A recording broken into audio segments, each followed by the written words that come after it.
welcome to another episode of a totally too old Christmas. Mine's gone blank. So today we're on day 1, 2, 3, 4, 5, 6, 7, 8, 9, 10, 11, 12, 13, 14. We're on Sunday, and we're going behind door number 6. So let's find out what that is.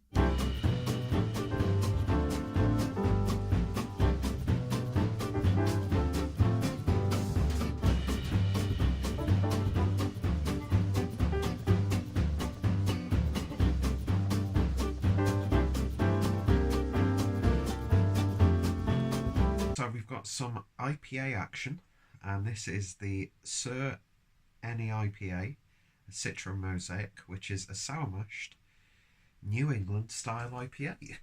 God, excuse me, with cool sort of distorted photography on the label.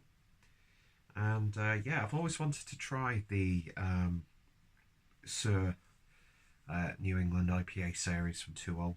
Heard a lot of good things about it.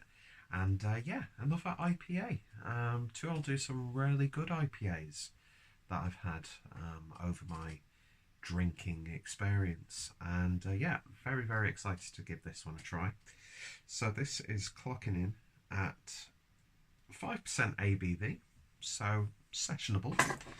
So without any further ado, let's get this bottle opened and see what we get. Nice bit of smoke, and I can smell the beer from here.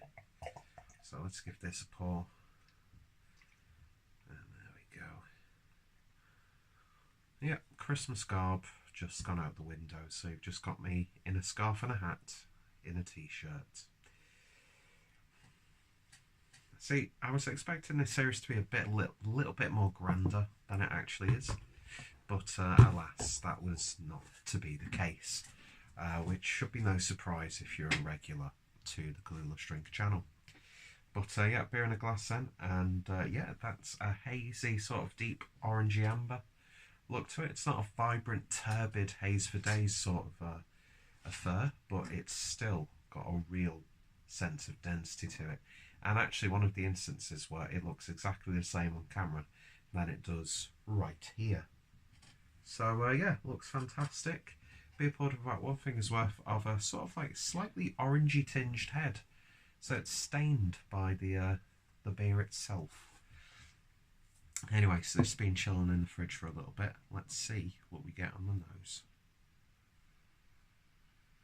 Ooh.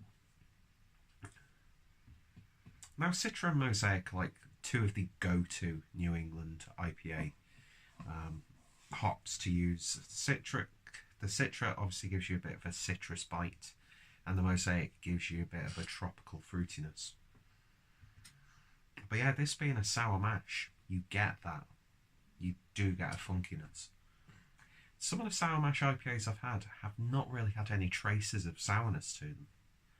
So I don't think they're like supposed to be like in your face. But yeah, there's definitely a funky edge. It's almost like fruit has just about on the cusp of spoiling, where it's like sickly sweet and you can still eat it, but like my voice is making like weird noises. But if you were to leave it for like another day or two, then the mould would start to come in. But yeah, it's got like a muskiness, yeah, it really does. But yeah, the citrus hops and the tropical hops working really nicely to give you an actually really intriguing smelling IPA. So, smells really damn good. Let's give it a taste. Cheers.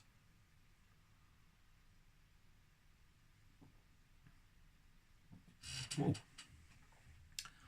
It's got quite a sour kick to it. It really has.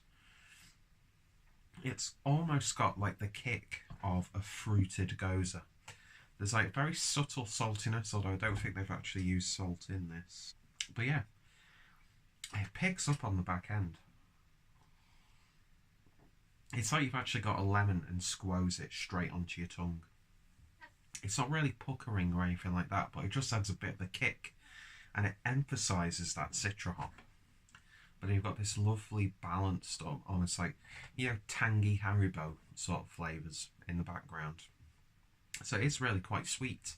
It's like sour sweets, essentially, with the sort of sour sugar on them. And it works really well. It helps cut through that medium mouthfeel.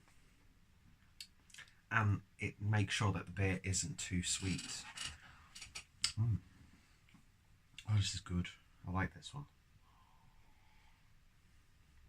So how tart it is. It really is tangy.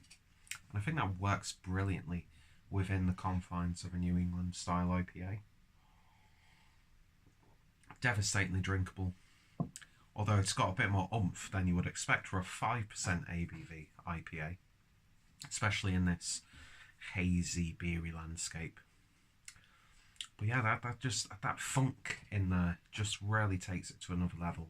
I could see it being not to everyone's tastes, but I think it works really well. So if you like the sort of tanginess and sourness of a Goza, but you love those tropical, zesty, hoppy notes of an IPA, this is definitely one to give a try. Absolutely lovely stuff. It's just something a bit different, you know what I mean?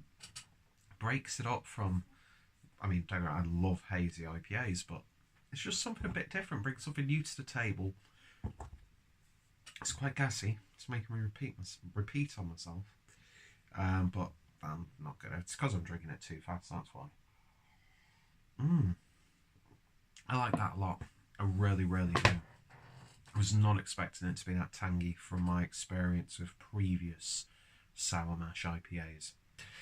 So yeah, in terms of a rating, I'm going to give this one a 9 out of 10. I think I need to acclimatise myself more to beers like this, although it is combining two of my favourite styles together. And I think they do it really, really well. And I think they've done a series of these sorts of style IPAs with different hops, maybe, I'm not too sure. But yeah, I'm sure I've seen different variants of this. But yeah, so the Sir Any IPA, Citra and Amarillo. Did I say, have I been saying Amarillo all this time? Mosaic. I'm too used to saying Amarillo for some reason. Anyway, lovely stuff. 9 out of 10. If you tried it, let me know your thoughts, opinions down below. What's some of your favourite styles of IPAs? Do you like sour IPAs? And yeah, check out the playlist so far. And yeah, I think it's about time we saw what's behind, or which door we're going to look in tomorrow. Not got many numbers left, ladies and gentlemen.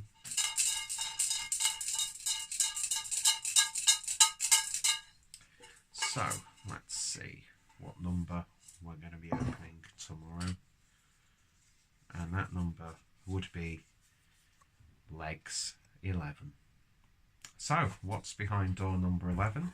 I think I know what beer this is, so not overwhelmingly excited, but it's going to be an interesting video nonetheless. So thank you for watching, and I shall hopefully see you tomorrow for another exciting entry into a terribly, wonderfully too old Christmas.